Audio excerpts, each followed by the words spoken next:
हमारे द्वीपों में 6 प्रकार के आदिवासी निवास करते हैं। इनमें ग्रेट अंडमानी, ओंगी, जारवा, सेंटिनेलीज, निकोबारी और शोम्पेन। इन सब की अपनी अलग जीवन शैली है, इनका रहन सहन, सबका अपना अलग अलग कल्चर है, सब कुछ अलग है, लेकिन हमें इसके बारे में ज़्यादा जानकारी नहीं है। इसी संदर्भ में आज हम बात करेंगे ग्रेट अंडमानी आदिवासियों के बारे में। हमारे साथ इस वक्त स्टूडियो में मौजूद हैं मानव विज्ञानी और इतिहासकार डॉक्टर प्रणय सरकार जी। प्रणय सरकार जी, हम आपका दूरदर्शन के स्टूडियो में हार्दिक स्वागत करते हैं। सबसे पहले आप ये बताइए कि ये जो ग्रेट अंडमानी जो समुदाय है, जो आदिवासी है, ये द्वीपों में आए कैसे? इनका इतिहास क्या है? बिल्कुल फंडामेंटल क्वेश्चन है। दरअसल मैं बता दूं कि जैसे कि आपने कहा कि 6 आदिवासी इस द्वीप में हैं, तो 6 में से 2 जो है शोम्पेन और निकोबारी जो है, ये लोग मंगोलियन ग्रुप के हैं, मंगोलियन रेस के हैं। बाकी जो 4 जो हैं जारवा, ओंगी, ग्रेट अंडमानीज और सेंटिनेलीज, ये 4 जो है निग्रिटो समुदाय से, निग्रिटो रेस के हैं। और जहाँ तक ये निग्रिटो रेस का प्रश्न है, ये काफ़ी आदिम, प्राचीन और दुर्लभ जनजातियों में से एक है आज विश्व में, और अंडमानीज में भी उसमें से एक है। और ये लोग जो हैं कम से कम 1,20,000, इतिहासकारों के बीच में काफ़ी इसको लेकर थोड़ा सा अंतर, ज़्यादा नहीं है, थोड़ा सा अंतर है, लेकिन 1,20,000 कम से कम 1,00,000 वर्ष पहले जो है ये लोग अफ्रीका से निकले थे। 1,00,000 वर्ष पहले? जी हाँ। तो मध्य अफ्रीका से, आउट ऑफ थ्योरी बोलते हैं हम लोग। वहाँ से ये लोग जब घुमंतु समुदाय होते होते आए, जगह जगह पड़ाव डाले और आगे बढ़ते गए, तो लास्ट जो आई से जाते आते ये लोग जो है अराकान यूमा रेंज से ये लोग प्रवेश कर गए थे अंडमान में। और जो बर्मा के जो अराकान यूमा जो पर्वत श्रृंखला है, वहाँ से ये लोग अंडमान में प्रवेश किए। और भी आपको बहुत सारे निग्रिटो समुदाय जाति के आदिवासी आज विश्व भर में मिलेंगे। साउथ ईस्ट एशिया में खासतौर पे आप मलेशिया में सेमांग है, और वो पापुआ न्यू गिनी में कोरोबई है, और ऑस्ट्रेलियन एबोरिजिन्स हैं। ऐसे करके वो लोग नीचे चले गए, तो अंडमान में जो रह गए थे वो रह गए। और ये जो 4 जो निग्रिटो समुदाय हैं, ये लोग अपने कालांतर में जाकर ये लोग अपनी अपनी संस्कृतियों को और विस्तृत किए और एक दूसरे से अलग होते गए अपने संस्कारों के जरिए, रहन सहन के परिवेश के जरिए। मतलब आरंभ में ये एक ही समुदाय से थे? जी बिल्कुल। लेकिन इसके बाद में आपको थोड़ा सा विभिन्नता मिलेगी इनके संस्कृति में। जैसे जारवा की संस्कृति जो है वो ओंगी से मिलता है, परंतु ग्रेट अंडमानी से नहीं मिलता। अच्छा। जी, ग्रेट अंडमानी से नहीं मिलता है। और इसमें जो है ग्रेट अंडमानी जो है उसके बाद में पूरे के पूरे जो है अंडमान में इनका फैलाव था। और दिलचस्प बात यह है कि जब 1789 में जब ब्लेयर आए थे, आर्चीबाल्ड ब्लेयर, तो इनके साथ में कोलब्रुक एक थे, तो इन्होंने सर्वे किया। उसके बाद में ये लोग जब अंडमान में है, 1789 की बात है, उस समय जो है पूरे का पूरा जो पोर्ट ब्लेयर इलाका था, साउथ अंडमान का जो ये इलाका था, पूरे के पूरे जो है आपके हार्बर एरिया जो है उस समय जरवा थे। अच्छा जी, जरवा थे। ये घाटियों में थोड़े से नहीं, लोगों का ऐसा मानना है कि उस वक्त अंडमानी थे। नहीं, उस समय जरवा थे। अच्छा। फर्स्ट सेटलमेंट की बात मैं बोल रहा हूँ। और उसके बाद में 1796 में ये जो सेटलमेंट है, नॉर्थ अंडमान चला गया, डिगलीपुर के पास चला गया, पोर्ट कॉर्नवालिस। उसके बाद वहीं से ये 1796 में एबोलिश हो गया। उसके बाद में 1858 में सेकंड जो सेटलमेंट हुआ, जो पेनल सेटलमेंट जो था, तो 1858 और 1796 के बीच में क्या हुआ किसी को नहीं पता है। लेकिन आश्चर्य की बात ये थी कि जब 1858 में जब फ्रेडरिक जॉन मोवेट जो है अंडमान कमेटी के प्रेसिडेंट थे, और उसके बाद में जेपी वॉकर आए थे 200 कैदियों के साथ में 10 मार्च 1858 को। तो उस दौर में जो पहला जो सेटलमेंट के दौरान जो जरवा था, वो जरवा पूरा का पूरा गायब था इस पूरे इलाके से। अंडमानीज आ गए थे बहुत सशक्त रूप से, वो लोग पूरे फैले हुए थे, पूरे के पूरे दक्षिण अंडमान से लेकर उत्तरी अंडमान तक। और इनको ग्रेट अंडमान इसलिए बोले जाते थे कि अंडमान जो है 3 भागों में विभक्त थी, साउथ अंडमान, मिडिल अंडमान और नॉर्थ अंडमान। ये 3 जो लैंड मास है, इसको पूरे जो है ऑक्युपाइड थे अंडमानीज, जिसके कारण इनको ग्रेट अंडमानीज बोलते हैं। तो जरवा नहीं था उस समय। जरवा जो है इसके हिंटर आइलैंड में थे। और जरवा जो शब्द है आज लोगों में बहुत, जरवा नाम को, जरवा शब्द को उच्चारित करते हैं ये लोग, हम पोर्टल में भी देखते हैं, विश्व भर में इसको जरवा बोलते हैं। दरअसल जरवा जो है ये अपने आप को आंग बोलते हैं। अच्छा। जैसे ओंगी है, ओंगी ओरिजिनल नाम, जरवा आंग बोलते हैं। और जरवा जो भाषा है वो है आपके जो ग्रेट अंडमान जो थे बिया, आका बिया ग्रुप का एक शब्द है जरवा, जो अंडमान जो ब्रिटिशर्स पूछते थे कि हु दे आर, मतलब ये लोग कौन हैं। कभी कभी ऐसा एनकाउंटर होता था तो पूछते थे हु दे आर, तो ये लोग कहते थे कि जरवा मीन्स अजनबी लोग, हम नहीं जानते। अच्छा। या फिर जो लोग बाद में आए, तो ऐसे करके जरवा बोलते थे। ये शब्द को उन लोगों ने पिक किया और अपने नोट्स में अपने लिखते थे, किताबों में लिखते थे जरवा शब्द। अच्छा, आपने बताया कि ये पूरे मध्य अंडमान, उत्तर अंडमान और दक्षिण अंडमान तक ये फैले हुए थे, तो इनका अलग अलग ग्रुप था। बिल्कुल सर, बिल्कुल। इनमें ये जनजाति जो थी अंडमानीज, ग्रेट अंडमानीज, ये 10 उपजातियों में विभक्त थी। अच्छा।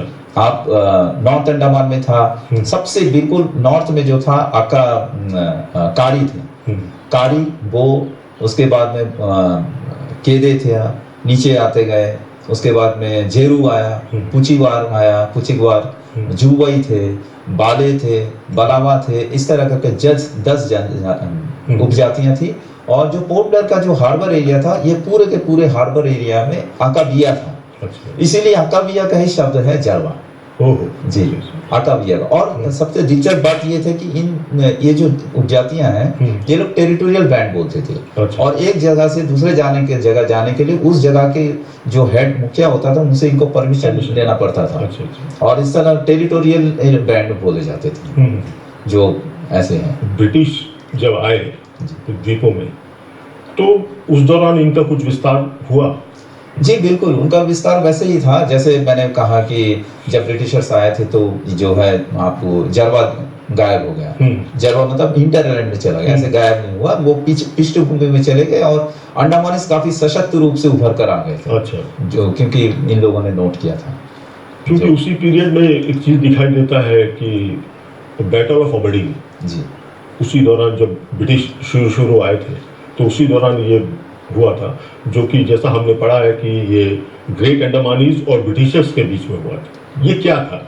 जी बिल्कुल बिल्कुल, ये बैटल ऑफ अबरडीन काफ़ी फेमस हुआ था, उसके पीछे एक कहानी भी है, तो इसके थोड़ा सा मैं पीछे जाना चाहूँगा। तो ये है कि बैटल ऑफ अबरडीन जो है एक तीसरा युद्ध था। वैसे जब 1858 में जब ये लोग आए थे तो बहुत सारी लड़ाइयाँ हुई थी, स्कर्मिशेस हुए थे, बैटल्स हुए थे, अटैक्स होते थे। तो अटैक्स होते होते ऐसा भी होता था कि एक दो अटैक्स के बाद में जो अंडमानी जो है वो डिफ्रेंशिएट करने लग गए थे कि कौन मतलब उसमें पेटी ऑफिसर है, टिंडल्स हैं और कौन कैदी हैं। क्योंकि बार फिटर्स होते थे, चेन गैंग होते थे, तो उनके बेड़िए में झगड़े होते थे, तो पता चल जाता कि ये जो है इसके ऊपर टॉर्चर हो रहा है। और वो लोग जो था लाल पगड़ी पहने होते थे, बैजेट होते थे, तो बेल्ट पहने, साफ कपड़े पहने हुए होते थे, रोआबदार उनका दिखता था, तो लगता था कि उनको ही लग जाता था कि ये जो है इनके ऊपर में जुल्म ढाल रहा है। तो ये लोग ज्यादातर बाद के कुछ आक्रमणों में देखा गया था कि ये लोग जो है उन कैदियों को ज्यादा तीर नहीं बरसाते थे, इन लोगों पर ज्यादा तीर बरसाते थे। अच्छा। तो ऐसे ही उस समय का ये था। और बैटल ऑफ अबरडीन जो है आपके उससे पहले 6 अप्रैल 1859 को एक लड़ाई हुई, एक अटैक हुआ। अच्छा। उसके उसके बाद में 14 अप्रैल किसने किया अटैक? अंडमानीज ने किया था, ये इनके सेटलमेंट की। उस समय तो सेलुलर जेल नहीं थी, जेल बैराक हुआ करता था और कैदी लोगों को बाहर रॉस आइलैंड से बाहर लाकर काम करवाया जाता। हाँ, वो पुल बनाते थे, रास्ते बनाते थे, जंगल सफाई करते थे, तो ये लोग अटैक करते थे। तो पहला इस तरह का जो रिकॉर्डेड बड़ी लड़ाई थी, बड़ा अटैक जो था वो 6 अप्रैल 1859 को हुआ। अच्छा। दूसरा जो अटैक था 14 अप्रैल उसी माह 14 अप्रैल 1859 को। अब बैटल ऑफ अबरडीन जो है तीसरी लड़ाई थी। और मैं ये बताना चाहूंगा कि जो दूसरी जो लड़ाई थी वो भी बहुत महान लड़ाई थी। अच्छा। जिसमें कम से कम 1500 अंडमानीज ने पार्टिसिपेट किया था और कैदियों को भी मारा था, और वो उनका बहुत सक्सेसफुल अटैक था। अच्छा। जी। उसके बाद में अब बैटल ऑफ अबरडीन आ गया 17 मई 1859 को हुआ था। लेकिन इसके मैं थोड़ा सा पीछे और जाऊंगा क्योंकि इस लड़ाई के कारण में मैं जा रहा हूँ। तो ये था कि जब 1858 को अप्रैल महीना के दौरान जो है 90 कैदी जो है भाग गए थे, अंग्रेजों के कैद से छुपते छुपाते जंगल भाग गए। जंगल भाग गए तो ग्रेट अंडमानीज थे जंगल में, उन लोगों ने इन पर अटैक किया। अच्छा। अटैक करने के बाद में मैंने कहा था कि जैसे ही ये लोग जो है ज़्यादातर जो है अंग्रेज अफसर और टिंडल ऑफिसर्स इन लोगों पर ज़्यादा अटैक करते थे, तो ऐसे ही शायद दृष्टिकोण में रखते हुए उन लोगों ने दूधनाथ तिवारी को घायल करने के बावजूद उस पर दया दिखाते हुए उसको अपने कैंप में ले आया। दूधनाथ तिवारी भी उस 90 कैदियों में से एक था। अच्छा। तो दूधनाथ तिवारी तो उनके साथ लेकर चला गया, घायल अवस्था में था, इसकी मरहम पट्टी करवाई, उसकी ठीक किया उसको, और कम से कम 1 साल जो है उसके साथ व्यतीत किया उसने जिंदगी वहाँ पे जंगलों में। और दूधनाथ तिवारी ने अपने स्टेटमेंट में पूरी कहानी बताई है कि कैसे कैसे उनको कहाँ कहाँ ले जाते थे। तारमुगली आइलैंड ले गया, वहाँ से पोर्ट मोमेट ले गया, और जगह जगह अपने कैनों में ले जाते थे। और उसी बीच उसी दौरान उसने अपने एक वहाँ की एक लड़की से उनकी शादी भी करवा दी थी दूधनाथ की। तो एक दिन ऐसा हुआ, जो घटना वाले दिन 17 मई के दिन में, तो रात के समय में ये जो है ये देख रहा था कि सारे कैंप से अंडमानीज इकट्ठा हो रहे हैं और अपने तीर धनुष भाले वगैरह जितने भी हथियार थे तो उन हथियारों को जमा कर रहे हैं। मतलब ये समझ गया था कि ये आज जो है किसी बड़ी अटैक के आक्रमण की तैयारी। तो दूधनाथ ने देखा कि दूसरे जो ग्रुप है उस ग्रुप में एक और कैदी आ गया जिसको अंडमानीज के दूसरे ग्रुप ने उसको ले गया था। उसका नाम था सदलू। अब दूधनाथ और सदलू मिलकर क्या किया, प्लान किया। प्लान करने के बाद में ये लोग रातों रात जंगल से निकलकर छुपते छुपाते जो है उस समय कॉलोनी सुपरिटेंडेंट थे JP walker, James Pattinson walker को इस घटना की सूचना दी कि आक्रमण होने वाला है। तो जेम्स पैटिसन वॉकर और हेलार्ड थे जो गार्ड सोल्जर्स थे, उनके ऑफिसर थे, और भी दूसरे अफसरों के साथ मिलकर इन लोगों ने अपनी पोजीशन सिक्योर कर ली। उसके बाद में जब अंडमानी अटैक किए तो अंडमानी को खाली हाथ लगा, वो जो टेंट सब खाली थे और इनकी गन फायर, उनकी मामूली तीर धनुष, तो काफी अंडमानीज को काफी क्षति पहुंची। काफी अनुमान कितना तक लोग? अनुमान में ये है कि बोलते हैं कि 5000 कम से कम अंडमानीज था होगा जी, जो 5000 थे होंगे। लेकिन वो संख्या जो है उनका अनुमान है। तो ये जो है अंग्रेज जो अपने परसेप्शन में बहुत कम संख्या बताई थी, क्योंकि अंग्रेजों को पहले भी ऊपरी जो उनके अथॉरिटी से ये निर्देश दिया गया था कि अंडमानीज के साथ में जो आदिवासियों के साथ में ज़्यादा छेड़खानी ना करे, उनके लाइफ को ज़्यादा डिस्टर्ब ना करे, उनको प्रोवोक ना करे, कुछ ऐसा हरकतें ना करे कि वो प्रोवोक हो। तो ये सब चीज़ें थी, तो इस कारण इन लोगों ने जो है इनकी संख्या कम बताई जो क्षति की। तो ये लड़ाई जो थी 17 मई 1859 के दिन में, इसी जो एबरडीन जो आज जो हम विलेज देख रहे हैं इस यहीं पे हुई थी, जहां पर, क्योंकि अगर हम लोग उस घटना को देखते हैं पूरी तरह, जो स्टोरीज को देखते हैं कि हार्बर था, शिप तैयार थे, तो ये वही हो सकता है जो आज जो मेरीना पार्क का जो एरिया है वही है बैटल ऑफ एबरडीन का जगह, और वहीं पे आपको स्मारक देखने को मिल जाएगा जो बैटल ऑफ एबरडीन। अच्छा, ये युद्ध के बाद, युद्ध में तो बहुत नुकसान हुआ इनका, काफी लोग मर गए थे जी। उसके बाद में जो ब्रिटिश जो एडमिनिस्ट्रेशन था, उन लोगों ने इनसे कोई मित्रता वगैरह करने का कोई प्रयास किया ताकि इनको लाइमलाइट में ला सके, इनका सहयोग कर सके? जी, ये हुआ है कि जब लड़ाइयाँ होती थी तो ब्रिटिशर्स के पास में गन होते थे, तो ब्रिटिशर्स जो है उस गन के जोर पर कई बार कैप्टिव कर लेते थे, पकड़ लेते थे। पकड़ने के बाद में उनको कैप्टिविटी में रखते थे। तो ऐसा ही एक हत्या हुआ था। अच्छा। एक प्रैट बोलकर एक अंग्रेज ये था, उसकी मर्डर हुई थी। तो मर्डर होने के बाद में इन लोगों ने उसको, उस जो कल्प्रिट है, जो दोषी 2 जन को पकड़ लिया। पकड़ने के बाद में उसको रॉस में रखा। रॉस में रखने के बाद बाकी अंडमानीज भी उसको देखने के लिए उतावले होकर आ रहे थे, तो उनके लिए क्या करे, एक अलग से एक एनक्लोजर तैयार किया। अच्छा। जिसका नाम रखा अंडमान होम। अंडमान होम ये जो था, आज जो हम लोग कॉर्बन को बोलते हैं, उस ब्रिटिश ऑफिसर के नाम था कॉर्बन। तो कॉर्बन जो था, he was the first Andaman home superintendent. अच्छा। 1863 की बात है। हाँ। जब उस समय जो सुपरिटेंडेंट जो थे वो टाइटलर थे। हाँ। तो जिसके नाम से टाइटलर घाट है। हाँ। तो टाइटलर के टाइम में तो अंडमान होम इस तरह करके अंडमान होम में खूब बहुत लोग आने लगे। धीरे धीरे अंडमान होम कुछ और जगह में करने लगे जहाँ पे अंडमानीज रखते थे, और उसके बाद में कैदियों को, जो कैदी जो थे, कुछ कैदियों को उनके पहरेदारी के लिए रखते थे, उनकी तीमारदारी के लिए रखते थे। कुछ अस्पताल वगैरह भी खोले थे? जी हाँ, हेडो में अस्पताल था। हेडो में? जी, अच्छा। हेडो में अस्पताल था। आपके माउंट ऑगस्टा जो आज जो पोर्ट मोबट के पास में, हाँ। वहाँ पे भी अंडमान हॉस्पिटल खोले गए थे। अच्छा। जी हाँ, आते थे ये आदिवासी लोग? बिल्कुल बिल्कुल। ऑर्फेनेज थी, Orphanage। अनाथ आश्रम थे, तो इस तरह करके बहुत सारा इनके लिए काफी किए गए थे। अंडमान हॉस्पिटल जो आपके रॉस में भी थे। हाँ। जी। अच्छा। तो उसके बाद में उसको शिफ्ट किया गया, पोर्ट मोबट में शिफ्ट किया गया। अच्छा। तो ऐसे करके था। अच्छा, एक बात बताइए, ऐसा माना जाता है, लोग ऐसा मानते हैं कि बैटल ऑफ ओवरडीन के बाद में ही इनकी जनसंख्या में काफी कमी आई। ये बहुत ही बड़ा अच्छा प्रश्न पूछा है आपने, क्योंकि ये प्रश्न मैंने कई लोगों से मैंने सुना है और मैंने जवाब भी दिया है। तो अपने दर्शकों के लिए मैं बता दूं कि बैटल ऑफ एबरडीन, लोग कहते हैं, एक धारणा बनी हुई कि बैटल ऑफ एबरडीन में इतने मारे गए कि उसके बाद में संख्या कम हो गई। ये गलत बात है। ये था जरूर, ये उसमें लोग काफी संख्या में अंडमानीज मारे गए थे। और मैं बता दूं कि इनका आंकड़ा ये था कि इनकी जनसंख्या जब शुरू में कम से कम 8,000 से ऊपर थी इनकी जनसंख्या। और बैटल ऑफ एबरडीन के बाद में मैं अभी कुछ आंकड़ा देना चाहूंगा। तो अंडमानीज में 1868 में फर्स्ट जो है आपके निमोनिया का केस आया। अच्छा। 1876-77 में सिफिलिस और मिसिल्स का केस आया। सिफिलिस और मिसिल्स आगे बढ़ता गया और उसके बाद में 1890 में इनमें इन्फ्लुएंजा आया, जिसको हम लोग रशियन इन्फ्लुएंजा भी बोलते थे उस समय। तो ये सारी पैंडेमिक सिचुएशन थी, जो आज जो हम लोग कोरोना की बात करते हैं, इस तरह की पैंडेमिक सिचुएशन उस समय हुई थी।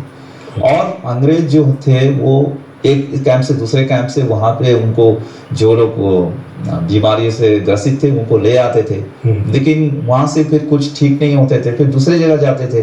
तो अंग्रेज कभी अकेले नहीं जाते थे, किसी अंडमानीज को साथ में ले जाते थे, 2-4 अंडमानीज को, तो वो लोग भी कैरियर होते थे। तो ये जो दूसरे कैंप में जाते थे वहां पे भी उनको, उस समय डॉक्टर्स वगैरह अवेलेबल थे यहाँ? बिल्कुल। अच्छा। बिल्कुल। डॉक्टर रीड तो अंडमान के हॉस्पिटल के एक थे भी पहले। हाँ। डॉक्टर रीड थे, उससे पहले भी बहुत सारे सर्जन ही थे, बहुत सारे लोग सर्जन थे। नहीं, ये जो बीमारी, जो महामारी फैली, इसके रोकथाम के लिए कुछ विशेष कदम उठाए गए? जी बिल्कुल। पोर्टमैन ने भी काफी कोशिश किया था। हाँ। तो दरअसल क्या हुआ कि अंग्रेजों को, वही मैं बता रहा था कि अंग्रेजों से एक गलती हो रही थी लगातार, और वो गलती से वो लोग निजात नहीं पा रहे थे। कि वो गलती ये थी कि ये जहां भी जाते थे साथ में अंडमानीज ले जाते थे। अच्छा। और अंडमानीज कैरियर होते थे, और अंडमानीज वहां से लाते थे, वो भी कैरी करके लेके आते थे। तो इस तरह से अंग्रेज के माध्यम से, और ये अंग्रेज के साथ के जो अंडमानीज थे, इनके माध्यम से जो है ये पूरा और फैलता गया। और धीरे धीरे जैसे मैंने कहा कि अंडमानीज जो है, जैसे रेटलैंड आइलैंड के अंडमानीज वो विलुप्त हो गए, पूरे के पूरे रेटलैंड खा ले। उसके बाद में वेस्ट कोस्ट, जो आज जरवा रिजर्व बोलते हैं, वहां पे अंडमानीज था, पूरे के पूरे अंडमानीज खा ले। 1890 और 1900 के आते आते पूरे अंडमानीज, पूरी आधा से ज्यादा जनसंख्या खत्म हो गई। ये पैंडेमिक में खत्म हुई। अच्छा। ये पैंडेमिक खत्म हुई, और बाद में आज जो हम जरवा एरिया जो देखते हैं, वो पूरे के पूरे पहले अंडमानीज थे। बाराटंग में भी अंडमानीज थे। बाराटंग में आज आपको अंडमानीज नहीं मिलेंगे, डिगलीपुर में नहीं मिलेंगे, अब बचे हुए जेरू हैं। इस तरह करके इनका काफी ह्रास हुआ जनसंख्या में। अच्छा, ये इनका रहन सहन, खान पान, इनकी संस्कृति, इसके बारे में कुछ बताइए। हाँ बिल्कुल। देखिए, क्योंकि ये लोग काफी प्राचीन और दुर्लभ जनजातियों में से एक है, तो इनकी जो संस्कृति है और इनके जो कल्चरल सिस्टम काफी अलग है दूसरे से। इवन आपके जो इनके जो पड़ोसी जो जरवा है और उंगी है, इनसे भी अलग है। इनमें देखिए, जरवा जो है उनको कैनो नहीं आता है, उनके पास में घोड़ी नहीं है, नौका नहीं है, लेकिन अंडमानीज के पास में नौका है। और इनके बाकी जितने जनजातियां, जो निग्रिटो जनजाति हैं, उनके पास में कोई म्यूजिकल इंस्ट्रूमेंट नहीं है, लेकिन अंडमानीज के पास में है। एक बोमू नाम का एक लकड़ी का एक कर्विंग करके करते हैं, उसको जमीन में रख के उसको पाँव से थपथपाते हैं। थपथपाने के बाद बाकी जो मेल एंड फीमेल जो लेबर जो है वो लोग डांस करते हैं। तो घुटनों में और इस तरह कोहनियों में कौड़ियों का सजावट करते हैं, उनके अपने टैटू करते हैं। तो उसके बाद में वो लोग नाचते हैं, सामूहिक नृत्य करते हैं। तो ये बोमू डांस बोलते हैं। अच्छा। और इस तरह से इनका जो शादी ब्याह जो है, शादी ब्याह में भी इनका क्या है कि जैसे निग्रिटो में एक खासियत क्या है कि शादी ब्याह जो है, जैसे हमारे समाज में शादी ब्याह में रस्म रिवाज जो है बहुत लंबा जाता है और सेलिब्रेशन जो है कम होता है। Ritual goes long, celebration goes very short. जो रिचुअल मतलब सेलिब्रेशन खाना खिलाया जाता है और घर भेज दिया जाता है बारातियों को या जो लोग आते हैं। लेकिन उसमें ऐसा नहीं होता है कि शादी जो रिचुअल है वो लड़के लड़की के गोद में बैठेगा, लड़की लड़के के गोद में बैठेगा, एक बुजुर्ग जो है उसको थोड़ा उपदेश देगा, उसके बाद में नाच गाना जो है वो काफी लंबा जाएगा। अच्छा अच्छा। मतलब बिल्कुल विपरीत हमारे समाज से। मतलब ritual goes very short, celebration goes very long, ऐसे होता है। तो इस तरह करके इनकी अपनी संस्कृति है जो आज भी है इनके बीच में। कभी आप जाएंगे तो आप देख पाएंगे। अच्छा, भाषा में इनमें समानता है दूसरे आदिवासियों के से? जी बिल्कुल बिल्कुल बिल्कुल। जैसे कि मैंने कहा है कि अंडमानीज जो है, अंडमानीज और ओंगी और जरवा, ओंगी और जरवा के भाषा में काफी समानता है। जैसे कि ओंगी बोलेगा नी आटीबा, मतलब तुम्हारा नाम क्या है पूछेंगे नी आटीबा, और जरवा बोलेंगे नी आटीबा, और ओंगी कहेगा नी गाटीबा। पानी को येंगे बोलते हैं, ओंगी भी येंगे बोलते हैं। जरवा जो पेचा में, मरने को पेचा में बोलते हैं, ओंगी भी पेचा में बोलते हैं। अच्छा। एलिंग चालो आँख को वो लोग भी वही बोलते हैं। लूवा है मतलब उधर, तो ये लोग भी लीवाय बोलते हैं। ऐसे करके इनमें काफी समानता है। लेकिन अंडमानी शब्द में और इनमें कोई मेल नहीं। अच्छा। बिल्कुल। और अंडमानी एक भाषा एक जाति जैसे जेरू है और याकाबिया है, दोनों के जो भाषा है काफी अंतर है। जी बिल्कुल। ये जो है अंग्रेज लोग लिखते थे, पोर्टमैन लिखते थे, उन लोगों ने भी इसको क्लासिफाई किया है। बिया भाषा, जेरू भाषा, बाले भाषा, पुचिकवार भाषा, जुवाई भाषा, कारी भाषा, आकाबो भाषा, ऐसे करके। अच्छा। जी। ब्रिटिश आने के बाद में जो थोड़ा बहुत जो हॉस्पिटल वगैरह बना या इस तरह का जो विकास हुआ, इसके अलावा और क्या किया गया इन आदिवासियों के लिए? देखिए ये ग्रेट अंडमानी के लिए, ग्रेट अंडमान का ब्रिटिशर्स ने एक तो उसने स्कूल वगैरह तो खोले ही थे, सब कुछ खोले थे। उसके बाद में जो है कुछ को लेकर भी जाते थे, मुख्य भूमि में ले जाते थे। अच्छा, जी हाँ, मुख्य भूमि में ले जाते थे। एक एंडरसन जी थे, उनके पास में ले जाया गया लड़कों को। उसके बाद में कुछ सर्वाइव नहीं कर पाते थे, फिर उसको लाते थे। ऐसे करके बहुत एक्सपेरिमेंट भी करते थे उसको लेकर। और दूसरा एक इनका एक दुरुपयोग भी करते थे इस संबंध को। जब मैत्रीपूर्ण संबंध होने लग गए तो पास में उंगी आदिवासी जो लोग मैत्रीपूर्ण संबंध नहीं बनाए थे, उनके अगेंस्ट में पुनिटिव एक्सपीडिशन में अंडमानीज को शामिल किया जाता। अच्छा। जैसे कि लिटिल अंडमान उस समय जेट्टी नहीं थी, तो पहले अंडमानीज को कूदा देंगे, उसके बाद में पीछे ये लोग उतरेंगे, ऐसे करके करते थे। उसके बाद में 1905 में बुश पुलिस का गठन किया गया। बुश पुलिस में अंडमानीज के जो 15 सदस्यों को लेकर बुश पुलिस की स्थापना की गई, जो जरवा के अगेंस्ट में थी। बुश पुलिस जो है जरवा से सेटलर्स को बचाने का, तो वो बुश पुलिस के भी मेंबर अंडमानीज को बनाया जाता था। ऐसे थे अंडमानीज के। अभी तो इनकी रहन सहन में काफी बदलाव आ चुका है और ये मुख्य धारा से जुड़ चुके हैं। जी। क्या अनुभव रहा है इसका? बिल्कुल, अभी आप देखते हैं कि अंडमानी जो है काफी प्रगतिशील है। अभी हाल ही में उनकी एक लड़की ने नीट क्वालिफाई किया है, डॉक्टर बनने और नर्स बन चुकी है। अभी बहुत लोग पढ़ाई कर रहे हैं, इंजीनियर बन चुके हैं, मतलब इंजीनियरिंग की क्वालिफिकेशन ले चुके हैं।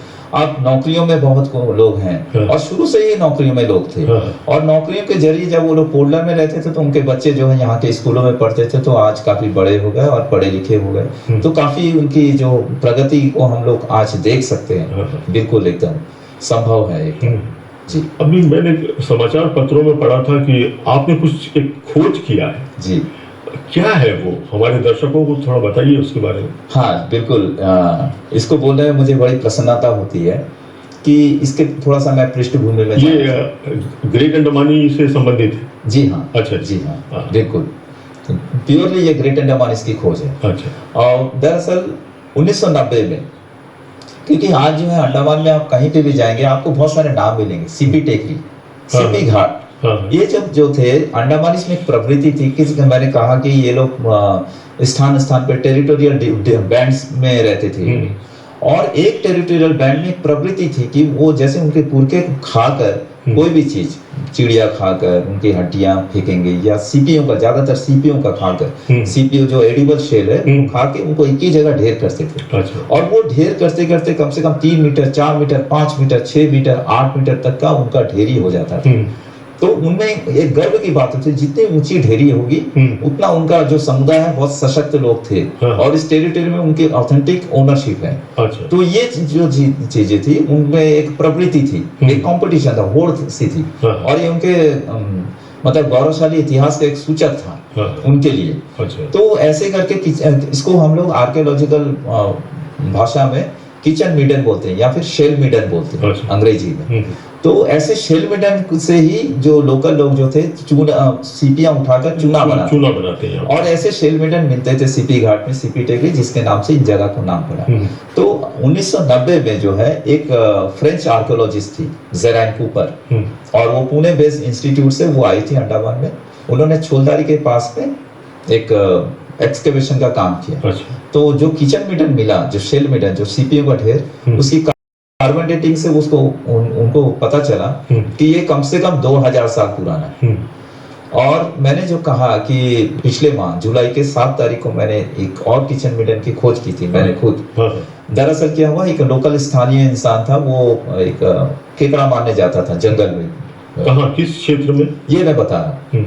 वो केकड़ा मारने गया था, वो आपके हॉब्डेपुर और पोर्ट मोबेट के बीच का जंगल है। अच्छा। काफी घना जंगल है, आज तक कोई इंसानी बसाहट नहीं है, एक बिल्कुल घना जंगल है। उसमें कटिबंधीय सदाबहार वन है। तो मैंग्रोव के एक उसके किनारे में मैंग्रोव का भी थोड़ा सा ये है, क्योंकि खाड़ी के किनारा पड़ता है। तो मैं उस केकड़ा मारने वाले उस स्थानीय साथी के साथ में मैं गया वहां पे।